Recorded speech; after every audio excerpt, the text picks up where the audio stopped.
Hello guys, in this video I will discuss Java collection, program, practice and solution, and this is the video on set. So set is the child interface of collection. If you want to represent a group of individual objects, a group of individual objects where duplicates are not allowed and insertion order is not preserved, then we should go for set. So in set there is a duplicates are not allowed and insertion order not preserved. That means set is not as an index-based data structure. It stores the data according to the hash codes. So the implementation class of set is the HashSet, and in this video I will discuss on HashSet. So I switch to Eclipse IDE and I have to solve HashSet problems here. So I created here a HashSet project, and in src folder com.set interface is package is created. So I click here and create a new class and use the name HashSet. Okay, and so in this HashSet class, I have main method. So I click here public static void main. Okay, and then finish. And so here HashSet class is created, and in this class, static public static void main method is also generated. Okay, so firstly, I have to create object of HashSet. So in two ways we can create object. We can use set interface also and also HashSet. So the best practice to use interface. Okay, so I use set interface for creating object of HashSet. So generic type I use here string, and its reference is fruits. Okay, so I have to add fruits in HashSet. So using new keyword, I create here HashSet. So firstly, I create empty HashSet and import java.util package for set and HashSet. Okay, so I click here and control space. So here first constructor is empty constructor. Uh, Using empty constructor, in empty constructor, its default initial capacity is 16 and load factor is 0.75. Second constructor, in second constructor, we set its initial capacity. If you if you can use this empty hash set, then its initial capacity and load factor is by default values provided. If you want to initialize its initial capacity, then we can use this constructor for setting its initial capacity. Next constructor, in this constructor we can set both values, its initial capacity and also load factor. Okay, so firstly I discuss on its constructor. So I switch to presentation. Here are four ways of constructor of HashSet. So in first constructor, this is a HashSet of empty constructor, and in this empty constructor, its default initial capacity is 16 and load factor is 0.75. Okay, so here this is a formula of load factor. Um, when we use default constructor, then its initial value is 16 and load factor is 0.75. After calculation, it gives 12. Okay, so this 12 is the number of stored element. Okay, so it gives 12 value. This is the value of this number of stored element in the table. That means up to 12, this hash set is filled. We can add element up to this 12 element. Okay, and after filling 12 element, it create new hash set. So for this reason, we have to set its initial capacity and load factor.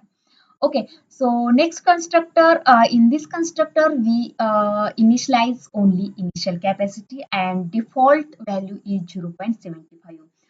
So after putting value, we can calculate the number of stored element in the hash table. Okay, and second constructor, we can set both initial capacity and load factor. Okay, and the fourth constructor is when we pass any collection to this constructor, then it converts into any collection into HashSet. Okay, so these are the constructor of HashSet. So I switch to Eclipse IDE and here I create a first empty HashSet and its initial capacity is 16 and load factor is 0.75. Okay, so I added some fruits in our HashSet dot add method and using add method I added some fruits in it. So second element is banana, fruits is banana. Again I added apple and next we can add null value. Okay, so if you want to represent a group of individual object as a single entity where duplicates are not allowed and insertion order is not preserved, then the best choice is the hash set. So here when we try add elements and after adding it returns boolean value. Okay, so I print its return type in system.out.println. So I check value of which value is returned.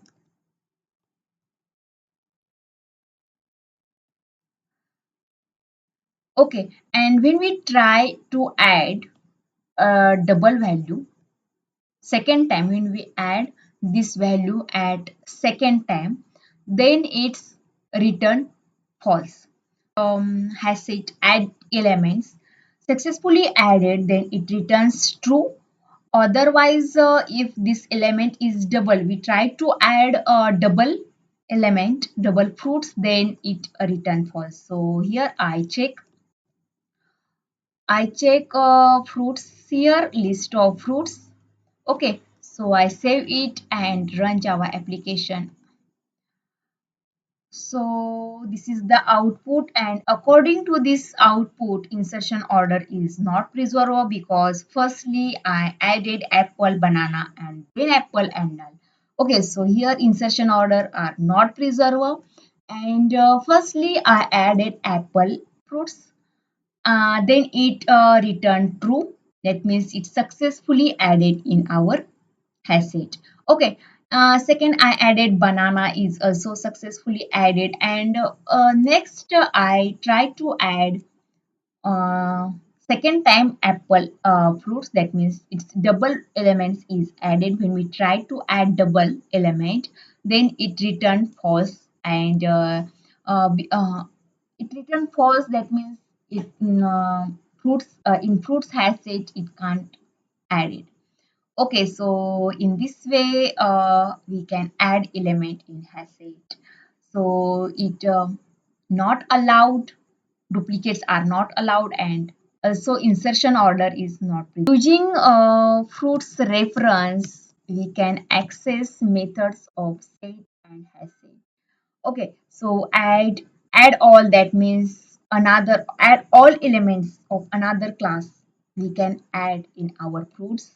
Clear, using clear we can clear all elements we can remove. Okay, contains, using contains method we can search this particular elements is present or not and it return boolean. That means if this particular element is present then it return true, otherwise it return false. So I check here. Contains in fruits has said I check apple element is present or not, or banana is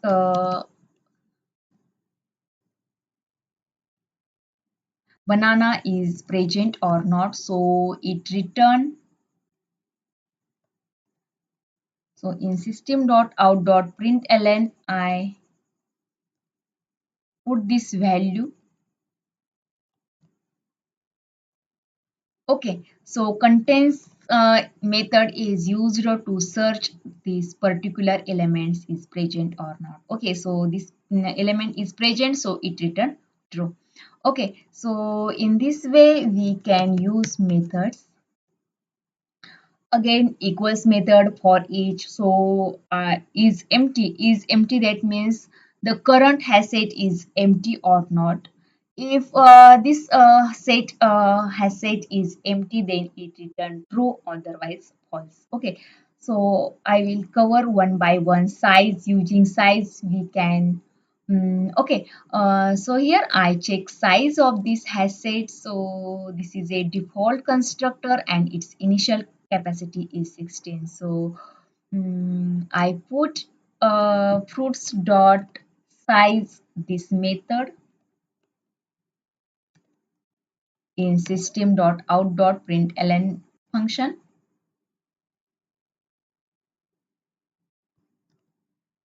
Okay, and check the initial capacity of the hash set. So six. So size is 3 because I added only 3 element. Okay, so next if you want to iterate elements one by one from the hash set, then I have to use here iterator method. So on fruits reference, I use iterator method and it return iterator object of iterator. Okay, so I use this and it return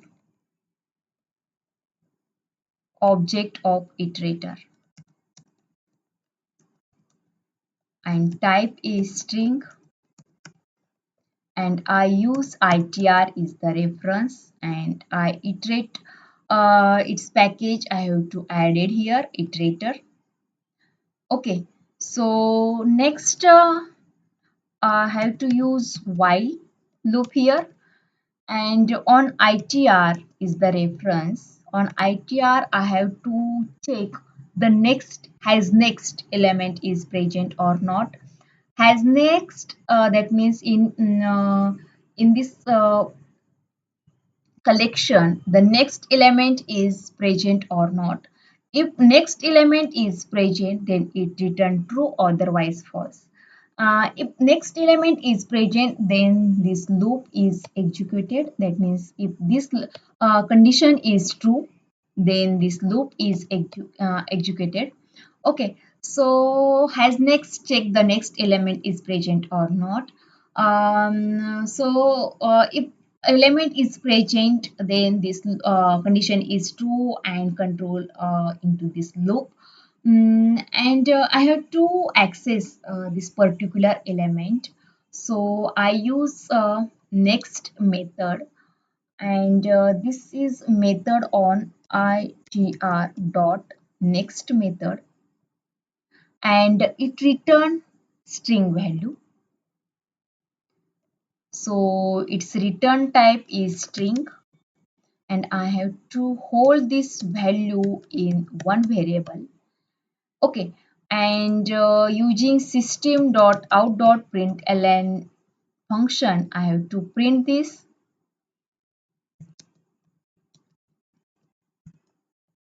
Okay, so I have to print its value and I save it and run Java application. So this is the after iterating null, apple and banana, this is the output. So for iterating iterating elements of hash set one by one, we have to use iterator method and this iterator method is applied on our hash set collection. So it return object of iterator and its reference is itr. Firstly, I check using while loop. Using while loop, I check condition in this collection, the next element is available or not. And if the next element is available, then this condition is true and our control goes into this loop. And if next element is available, then for accessing this particular element, I use this next method. And it returns string values, and using system.out.println, I display this value. Okay, so I stop here. The next program I will discuss in